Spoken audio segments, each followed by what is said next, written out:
Welcome back. Joining us from near Washington is the Honorable Brad Sherman, member of the United States House of Representatives, Democrat from Sherman Oaks in the San Fernando Valley. He's also on House Foreign Affairs Committee and House of Financial Services. Congressman, nice to see you.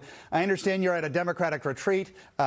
We'll get into that for a moment. All eyes are on the economy. Do you believe that your constituents know what's about to happen once we get into May and we start seeing empty store shelves as a result of the tariffs and trade policy?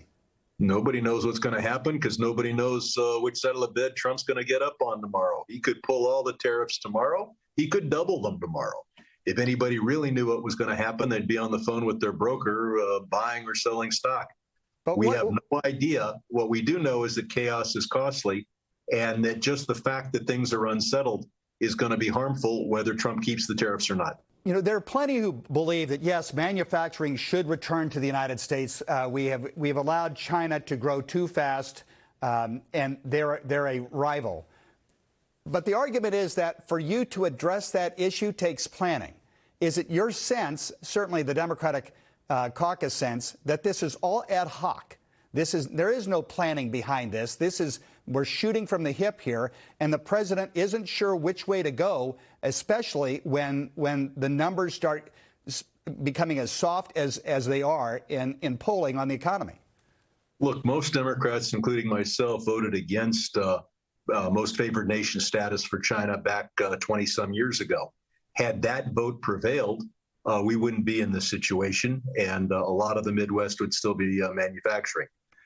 We have no idea what Trump is going to do. But if he were to persist in these policies, then you're going to have incredibly high prices and empty shelves.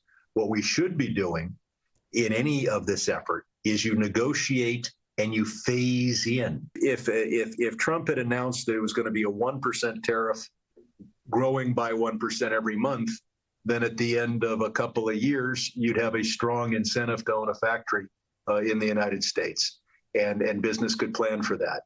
But you can't, this is not an entertainment show. Business has to be serious, and I'm not sure that Trump is serious about governing.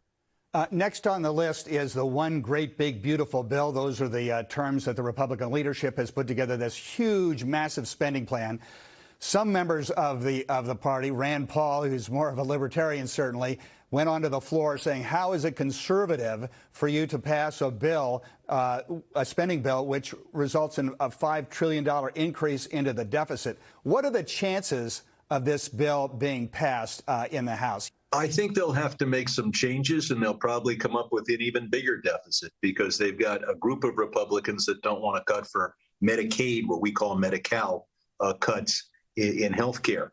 And so if they wanted to have all the tax cuts for the wealthy that they want, but they can't muster the votes to cut working people's health care benefits, they'll have an even larger deficit. I think they'll eventually pass something major in the House, because what happens is you get Republicans unwilling to vote for something. They hold the vote open. You can watch this on C-SPAN. And then you can watch as individual Republicans are walked off the floor to talk to Donald Trump by phone. And they always come back with their tail between their legs and their change of vote card in their hands. So the Biden administration was criticized, amongst other things, for not being strong enough when it came to anti-Semitism that we saw on college campuses. The president has said anti-Semitism is a major national issue. It must be addressed. The Department of Justice is set out to do that. Do you endorse that, or do you think that's a cudgel that is being overly used to deny people their basic civil liberties? I think Trump has gone way too far with this. First of all, to cut cancer research just because you don't like something that happened on campuses last year or the year before is perhaps deadly to the people who are relying on the results of that research. I do think it makes sense to talk to universities about how they're protecting their Jewish students. But Trump isn't talking, he's hitting them with a sledgehammer. And that, if anything, creates there are people who blame Jews for what Trump is doing.